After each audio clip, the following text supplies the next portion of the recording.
காதல்ல இருக்கக்கூடிய எல்லா பெண்களும் எனக்கு என்ன வேணும், எனக்கு என்ன வேணும், எனக்கு பிடிச்சது பண்ணு, எனக்கு பிடிச்ச மாதிரி நடந்துக்கோ அப்படின்னு கேட்டுட்டே இருக்கீங்கல்ல.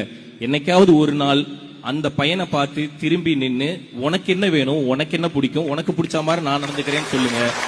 அவனோட அதிகபட்ச தேவை அவனுக்கு பிடிச்சி இப்படி மாறணும் அப்படி மாறணும்லாம் இல்ல. அவனுக்கு அந்த கேள்வி போதும். உனக்கு என்னடா பிடிக்கும் அப்படின்னு அந்த பையன்கிட்ட கேட்கிற கேள்விதான் அவனோட அதிகபட்ச தேவையே தவிர அந்த கேள்வியை தாண்டி அவனோட தேவை எதுவுமே இருக்காது. தேவையே இல்லாம காதலுக்குள்ளார போய் உங்களோட தேவை எல்லாத்தையுமே நிறைவேற்றணுன்றதுக்காக முழுக்க முழுக்க வாழக்கூடிய காதல் வாழ்க்கையில் இருக்கக்கூடிய ஆண்கள் தான் பாவம். காதல்ல இருக்கக்கூடிய எல்லா பெண்களும் எனக்கு என்ன வேணும், எனக்கு என்ன வேணும், எனக்கு பிடிச்சது பண்ணு, எனக்கு பிடிச்ச மாதிரி நடந்துக்கோ அப்படின்னு கேட்டுட்டே இருக்கீங்கல்ல. என்னைக்காவது ஒரு நாள் அந்த பையனை பார்த்து திரும்பி நின்னு உனக்கு என்ன வேணும், உனக்கு என்ன பிடிக்கும், உனக்கு பிடிச்ச மாதிரி நான் நடந்துக்கிறேன்னு சொல்லுங்க. அவனோட அதிகபட்ச தேவை அவனுக்கு பிடிச்சி இப்படி மாறணும் அப்படி மாறணும்லாம் இல்ல. அவனுக்கு அந்த கேள்வி போதும்.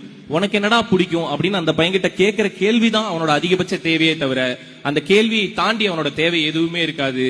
தேவையே இல்லாம காதலுக்குள்ளார போய் உங்களோட தேவை எல்லாத்தையுமே நிறைவேற்றணுன்றதுக்காக முழுக்க முழுக்க வாழக்கூடிய காதல் வாழ்க்கையில் இருக்கக்கூடிய ஆண்கள் தான் பாவம்.